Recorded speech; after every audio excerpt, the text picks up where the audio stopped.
அனைவருக்குமே வணக்கம். சற்று முன் கிடைத்திருக்கக்கூடிய ஒரு மிக மிக முக்கியமான செய்தி ஒன்று வெளியாகியுள்ளது. சற்று முன் அந்த சார் சிக்கினார், வாக்குமூலம் கொடுத்த குற்றவாளி, 50 வீடியோ லீக், இது மாதிரி செய்திகள் வெளியாயிருக்கு. இப்போ பார்த்தீங்கன்னா அந்த பாலியல் விவகாரத்தில் சிக்கிய அந்த சார் யார் அப்படின்றது பார்த்தீங்கன்னா இப்போ வெளிவட்டாரமாக பேசப்பட்டு வரும் நிலையில் தான் பார்த்தீங்கன்னா இப்போ அவருக்கு 10 ஆண்டுகள் சிறை தண்டனை வழங்கிய சம்பவம், திமுக சேர்ந்த அமைச்சர் ஒட்டுமொத்த கதையை முடிக்கக்கூடிய சம்பவம் தான் இப்போ நடந்திருக்கு. ரகசியமாக திமுகவுடைய தலைமையகத்துக்கே தெரியாமல் பார்த்தீங்கன்னா திமுக சேர்ந்த அமைச்சர் இந்த வேலைகள் செய்துட்டு ஒரு நிலையில் தான் திமுகவுடைய தலைமையகம் செய்திருக்கக்கூடிய சம்பவம்.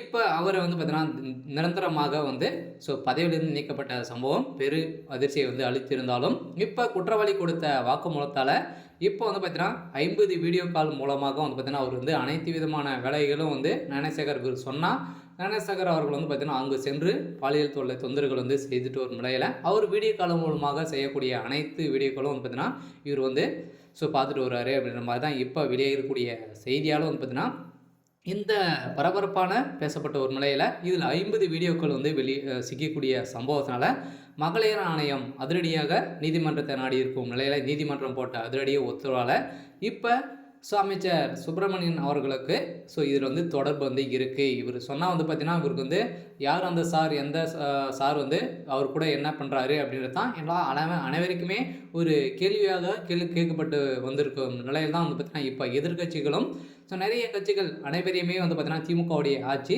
சட்ட ஒழுங்கை மீறி நடந்துட்டு இருக்குது. ஏற்கனவே கொலைகள் நடந்துட்டு வரும் நிலையில் இப்போ எல்லை மீறி நடந்துட்டு இருக்கக்கூடிய திமுகவுடைய அரசு வேடிக்கை பார்க்கக்கூடாது அப்படின்ற ஒரே நோக்கத்தோட திமுக சார்ந்த எதிர்கட்சிகள் அனைத்துமே புகார்கள் எழுப்பியிருக்கும் நிலையில் இப்போ அதிரடியாக பார்த்தீங்கன்னா களத்தில் இறங்கி அந்த சார் சிக்கிய நிலையில் ஞானசேகர் அவர்கள் கொடுத்த வாக்குமூலத்தால் ஒட்டுமொத்த கதையும் முடிந்திருக்கு.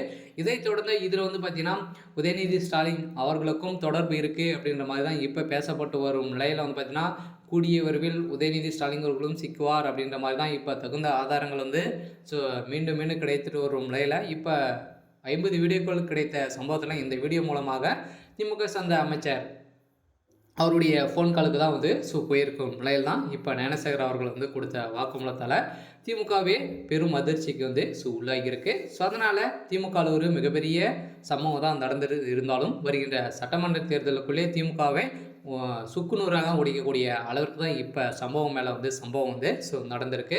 அதனால் மக்களிடையும் ஒரு பேசும் பொருளாக மாறி இருக்கு இல்லையா. அதனால் மகளிர்களுக்கு எந்த ஒரு பாதுகாப்பும் இல்லாத அரசுக்கு எதிர்ப்புகள் வந்திருக்கு. அதனால் வருகின்ற சட்டமன்ற தேர்தலில் திமுகவுடைய அரசு என்ன செய்ய போகுது அப்படின்றது தான் கேள்விக்குறியாக இருக்குது. சரி, ஓகே, இன்றைக்கான அப்டேட் இதுதான். மறக்காமல் நம்மளுடைய சேனலை சப்ஸ்கிரைப் பண்ணிக்கோங்க. தேங்க்யூ.